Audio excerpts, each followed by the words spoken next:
வணக்கம். செல்வகுமாரின் அதிகாலை வானிலை ஆய்வறிக்கை. அதிகாரப்பூர்வ வானிலை அறிக்கைக்கு இந்திய வானிலை ஆராய்ச்சித்துறை அறிக்கையை பார்க்கவும். 2025 ஜூன் 24 செவ்வாய்க்கிழமை அதிகாலை வானிலை பதிப்பு. நேற்றைக்கு எதிர்பார்த்தது போலவே மழை பொழிவு மிகவும் குறைந்திருந்தது. ஆனால் நேற்றைக்கு முன்தினம் பரவலான மழை இருந்தது. நேற்றைக்கு 23ஆம் தேதியும் இன்னைக்கு 24ஆம் தேதியும் மழை பொழிவு குறைந்திருக்கும் பரப்பில் என்று சொல்லியிருந்தோம். காரணம், அதற்கு பல்வேறு காரணங்கள் இருக்கிறது. ஒன்று, நேற்றைக்கு நீண்ட நேரம் நீடித்திருந்த உயர் மேகம், ஹை கிளவுட். அதே போல காற்று திசை மாறும்போது ஏற்படக்கூடிய அதிக காற்று குவிதல் என்பது திசை மாறும் இடத்துல உயரழுத்தமாக ஏற்பட்டு காற்று கேரளாவிலே நுழையும் பொழுது நீராவி இல்லாத உயரழுத்த காற்றாக நுழைந்தது. அதாவது கடல் பரப்பை தொட்டு கொண்டு வரும் காற்று இல்லாமல் மேலடுக்கிலே வந்த காற்றாக அமைந்தது. அதனால தான் காற்று கூட பொள்ளாச்சியில் கூட காற்று இல்லை, உடுமலைப்பேட்டையில் கூட காற்று இல்லை. ஆனால் டெல்டாவில் நேற்று காலையெல்லாம் காற்றுடன் ஒரு சாரல் துளி விழுந்தது. இதற்கு பிறகு அது உயர் மேகம் விலகியது. ஆனால் அப்பொழுது வெயில் அதிகமாக நேற்று உயரலை. இதனால் மாலை இரவு வெப்பச்சலனமடை இல்லை. இன்றைக்கும் அதே போலதான் இருந்தாலும் நேற்றை விட இன்றைக்கு தூறல் காணப்பட வாய்ப்பு இருக்கு. நேற்றைக்கு காலையில் மேகமூட்டம் இருந்தது, வெப்பம் உயரலை. இன்றைக்கு மேகம் இல்லை, தெளிவாக இருக்கிறது.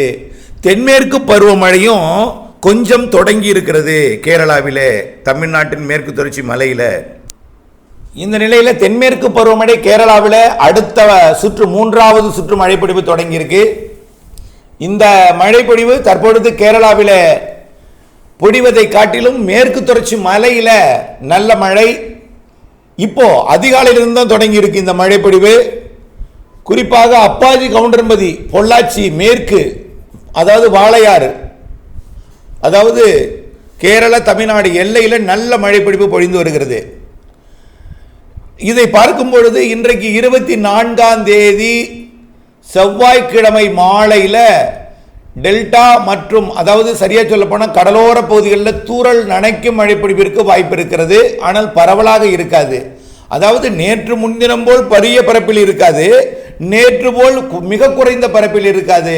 நேற்று முன்தினத்துக்கும் நேற்றுக்கும் இடைப்பட்ட அளவாக கொஞ்சம் மழை இருக்கும்.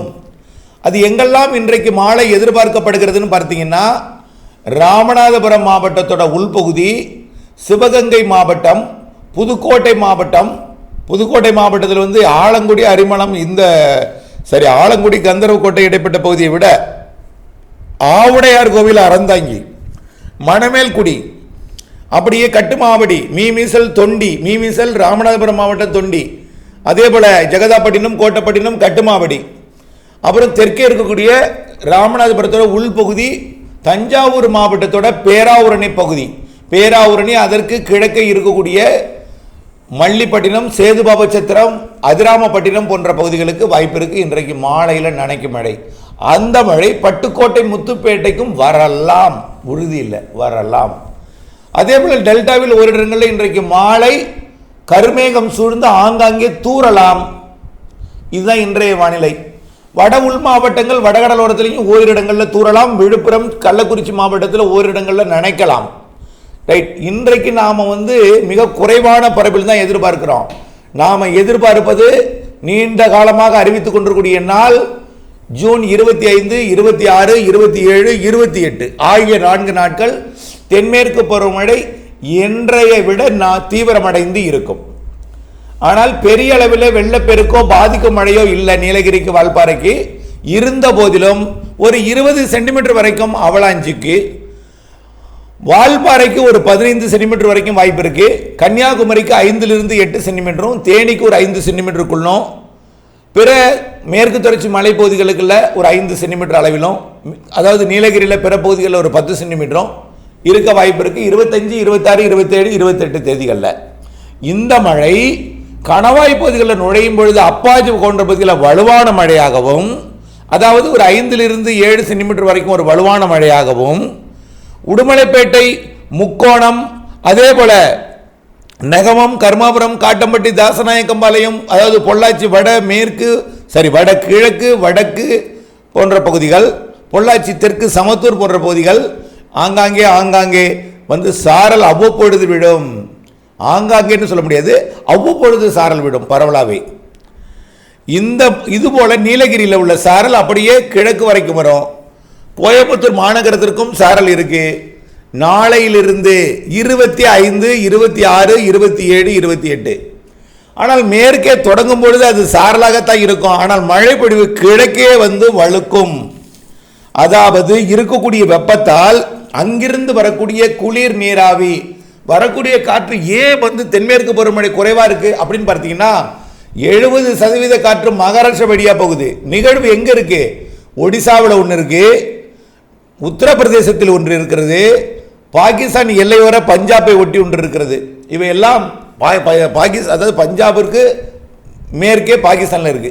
ஆக அடுத்தடுத்த வரிசை கட்டி நிற்கக்கூடிய நிகழ்விற்கு இணைப்பு சுழற்சியால் பிணைக்கப்பட்டிருக்கக்கூடிய இந்த காற்று சுழற்சிற்கு காற்று பெரும்பாலும் மகாராஷ்டிரா கோவா வழியாக பயணிக்கிறது. ஒரு ஏற்கனவே மொத்தம் இருக்கக்கூடிய தென்மேற்கு பருவக்காற்று 100ல் ஒரு 20% இலங்கை அந்தமான் இடைப்பட்ட பகுதியிலே திசை மாறுகிறது. பாக்கி 80%, ஒரு 50% கர்நாடகாவின் வடக்கு பகுதி கோவா மகாராஷ்டிரா வழியாக உள்ளே நுழைகிறது. மீதம் இருக்கக்கூடிய 20% தான் கேரளா வழியாக நுழைய போகிறது. அதன் காரணமாக அதுவும் உயரழுத்தம் அவ்வப்பொழுது குளிர்ந்த சாரலை கொடுக்கும், குளிர் மிகுதியாக இருக்கும். நாளையிலிருந்து அதாவது மழை பொழிவை விட நடுங்கும் குளிர் கூடுதலாக இருக்கும். ஆனால் மதியத்தில் சில இடங்களில் வெயிலும் இருக்கும், கொஞ்சம் உப்புசமும் இருக்கும். மழை பொழியும் பொழுது மாலை இரவு நள்ளிரவு அதிகாலையில் கொஞ்சம் குளிருடன் கூடிய சாரல் வரும். அந்த மழை பொழிவு அதில் இருக்கக்கூடிய ஈரப்பதம் வெப்பத்தால் லேசாக்கி மேலெடுந்து வங்கக்கடலை நோக்கி வரும்பொழுது வங்கக்கடலில் கூடிய வங்கக்கடலோரம் இருக்கக்கூடிய வளைவு நெளிவுகளில் காற்று உள்ளே நுழைந்து, அதாவது ராமநாதபுரம் மாவட்டத்தில் கொஞ்சம் நுழையும், அப்புறம் டெல்டாவில் அதிராம்பட்டம் கோடியக்கரை இடைப்பட்ட பகுதியில் கொஞ்சம் நுழையும், அப்புறம் பார்த்தீங்கன்னா கடலூர் மாவட்டம் வடக்கே புதுச்சேரி ஒட்டி நுழையும். இதெல்லாம் மேற்கிலிருந்து வரக்கூடிய காற்றை குளிர்வித்து உள்ளே மழைப்பொழிவை ஏற்படுத்தும். அதன் அடிப்படையில் நாளையிலிருந்து மாலை இரவு மழைப்பொழிவு தொடங்க இருக்கிறது. ஆனால் நாளை மழைப்பொழிவு தொடங்கும் பொழுது அது கோடியக்கரை முனைக்கு போகுமாங்கிறது கொஞ்சம் கஷ்டம். ஏன்னா டெல்டாவில் நுழையக்கூடிய காற்று தான் டெல்டாவின் உள்பகுதிகளுக்கும் வட உள் மாவட்ட பகுதிகளுக்கும் வட கடலோர பகுதிகளுக்கும் மழைப்பொழிவை கொடுக்க போகுது. புரியுதுங்களா? ஆகவே கோடியக்கரை முனைக்கு நாளை 25ஆம் தேதி எட்டுமாங்கிறது கொஞ்சம் சந்தேகம். ஆனால் உள் டெல்டா மற்றும் புதுக்கோட்டை, ராமநாதபுரம், சிவகங்கை மற்றும் தென் மாவட்டங்கள்லையும் ஆங்காங்கே திண்டுக்கல், மதுரை, திருச்சி மற்றும் டெல்டாவிற்கு வடக்கே இருக்கக்கூடிய அரியலூர், பெரம்பலூர், மயிலாடுதுறை, டெல்டாவின் உள் டெல்டான்னு என்னது, இந்த திருத்துறைப்பூண்டி, முத்துப்பேட்டை, வேளாங்கண்ணிக்கு கிழக்கே இருக்கக்கூடிய ஈசிஆர் இந்த பகுதி தவிர்த்து நாளை அடுத்த நாள் அந்த பகுதி உட்பட, அதாவது கிழக்கு கடற்கரை சாலைக்கும் கிழக்கே இருக்கக்கூடிய கடலோர பகுதிக்கும் உட்பட 26ஆம் தேதி மழை உண்டு. வேதாரண்யம், தகட்டூர் போன்ற பகுதிகளுக்கு 26ஆம் தேதி வியாழக்கிழமை மாலை இரவிலே இடிமழை பொழிவு மேற்கில் இருந்து வரும். அதே போல் அனைத்து மாவட்டங்களுக்குமே மழை உண்டுங்க. 25, 26, 27, 28. எங்கள் மாவட்டத்தின் பெயரை சொல்லவில்லை. எங்களுக்கு 25, 26, 27, 28 மழை உண்டா என்ற சந்தேக வினாவை எழுப்பி விடாதீர்.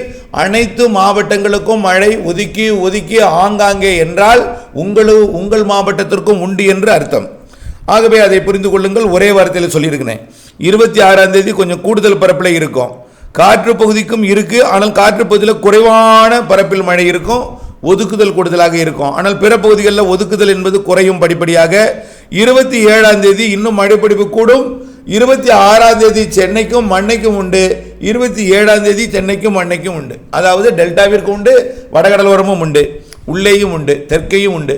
ஆனால் தெற்கே குறைவாக இருக்கும். ஏனென்றால் குறுகி அதாவது பரப்பில் குறுகி இருக்கிற காரணத்தினாலே வெப்பச்சலனம் என்பது மேற்கிலிருந்து வரக்கூடிய காற்றில் வெப்பமடைந்து நீராவி கிழக்கில் வருவதற்குள் அந்த காற்று கடலுக்குள் இறங்கிவிடும். கிழக்கு காற்று நுழைவதற்குள் கடலுக்குள் இறங்கிடும். அதனால் தடுத்து நிறுத்துவது என்பது கொஞ்சம் தாமதமடையும். ஆனால் மதியத்திற்கு மேலே கொஞ்சம் வரக்கூடிய காற்றை கொஞ்சம் தடுத்து கொஞ்சம் மழைப்பொழிவை கொடுக்கும். புரியுதுங்களா? ஏன்னா செங்கோட்டையிலேருந்து வரக்கூடிய காற்று மதியத்துக்கு முன்னாடியே கடலோரத்தில் இறங்கிடும். ஆனால் அப்புறம் 4 மணிக்கு வரக்கூடிய வெப்பத்தால் வரக்கூடிய காற்றை மட்டும்தான் ஒரு 2:30 மணி 3 மணிக்கு மேலே வரக்கூடிய காற்றை மட்டும்தான் தேக்கி மழைப்பிடிப்பு ஏற்படுத்தும். அதனால் விருதுநகருக்கும் உண்டு. விருதுநகருக்கு வடக்கே இருக்கக்கூடிய மாவட்டங்களுக்கு தான் நல்ல மழை இருக்குது. ராமநாதபுரம் உள்பகுதி, சிவகங்கை, மதுரை, தேனி மாவட்டத்திற்கும் உண்டு. தேனி மாவட்டத்தோட மதுரை கூடுதலாக இருக்கும், மதுரை விட சிவகங்கை கூடுதலாக இருக்கும், சிவகங்கையோட புதுக்கோட்டை கடலோரம் மற்றும் டெல்டாவிற்கு கூடுதலாக இருக்கும். திண்டுக்கலை விட புதுக்கோட்டை மாவட்டம், பொன்னமராவதி போன்ற பகுதிகளுக்கு இருக்கிறது மழை. நாளைய மறுதினம் 26ஆம் தேதி 25 உண்டு. 26, 27 மையமாக வைத்துத்தான் மழையோட தீவிரம் இருக்கும். வடகடலோரம் உண்டு, சென்னை திருவள்ளூருக்கும் உண்டு. ஆந்திர எல்லையோர, கர்நாடக எல்லையோர, கேரள எல்லையோரம் தொடங்கி வங்கக்கடலோரம் வரை உண்டு. இதில் காற்று பகுதி என்று அழைக்கக்கூடிய பகுதிகளெல்லாம் எது? கடலோர காற்று பகுதி வேதாரண்யம், ராமேஸ்வரம்.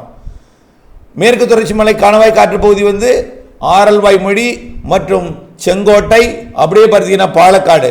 அப்புறம் உயரம் குறைந்த மலைப்பகுதி தேனி மாவட்டம். அதாவது எப்படின்னா உயரம் குறைந்துன்னு சொல்ல விட காற்றை தடுக்காமல் அப்படியே டச் பண்ணி போகிற இடம். எப்படி இந்த வாகனங்கள் எல்லாம் ஒரு போர்டு இருக்கும், காற்றை தடுக்காமல் அப்படியே மோதி அப்படியே மேலெழக்கூடிய இடம் தேனி மற்றும் மைசூர். இந்த பகுதிகள் எல்லாம் மழை உண்டு. அந்த மழை, அதில் இருக்கக்கூடிய ஈரப்பதம் தான் வங்கக்கடலோரப்பத்து பலத்த மழை இருக்கும். 28ஆம் தேதி வரை இந்த மழைப்பிடிப்பு. 29ஆம் தேதி மழை இருக்காது என்று சொல்லியிருந்தோம். ஆனால் 29ஆம் தேதி தூறலுக்கு வாய்ப்பு இருக்கு, நனைக்கும் மழை ஒரு சில இடங்களில் வாய்ப்பு இருக்கு. ஆனால் அறவே இல்லாமல் இருக்காது. குறைந்த பரப்பில் 10 நிமிட தூறல் இருக்கும், அவ்வளவுதான். 29ஆம் தேதி ஒரு 10 நிமிட தூறல். ஆனால் 28, 25, 26, 27, 28 அரை மணி நேரம் 1 மணி நேரம் இருக்கும். அரை மணி நேரம் அல்லது 1 மணி நேரம் இருக்கும் ஒவ்வொரு இடத்துலையும். குறைஞ்சபட்சம் ஒரு 15 நிமிடமாவது இருக்கும். மாலை இரவு தான். சரி, அடுத்தது 1ஆம் தேதி 30ஆம் தேதியும் மற்றும் ஜூலை 1, 2 மழை வாய்ப்பு இல்லை. அன்றைக்கும் எங்காவது ஒரு சில இடங்களில் தூறல் நினைக்கலாம். அடுத்த சுற்றின் மழைப்பிடிப்பு ஜூலை 3 தொடங்குகிறது. அதுவும் இப்போ இருக்கக்கூடிய சிஸ்டம் போலவே வட இந்திய நிலப்பகுதிகளுக்கு நோக்கி போகிற காரணத்தினாலே எப்படி 25ஆம் தேதியிலிருந்து 28ஆம் தேதி வரை மழைப்பிடிப்பை கொடுக்க போகிறதோ அதே போல ஒரு வானிலை ஜூலை 3 ஜூலை 7 வரை 8 வரை கொடுக்கும் என்று எதிர்பார்க்கப்படுகிறது. தொடர்ந்து வானிலை அப்டேட்ஸுடன் இணைந்திருங்கள். திட்டமிட்ட பணி செய்து லாபம் அடைந்திடுங்கள். அப்டேட்ஸ் அவசியம், மாறுதல் துல்லியம் அறிந்து பணி செய்திடுங்கள். நன்றி.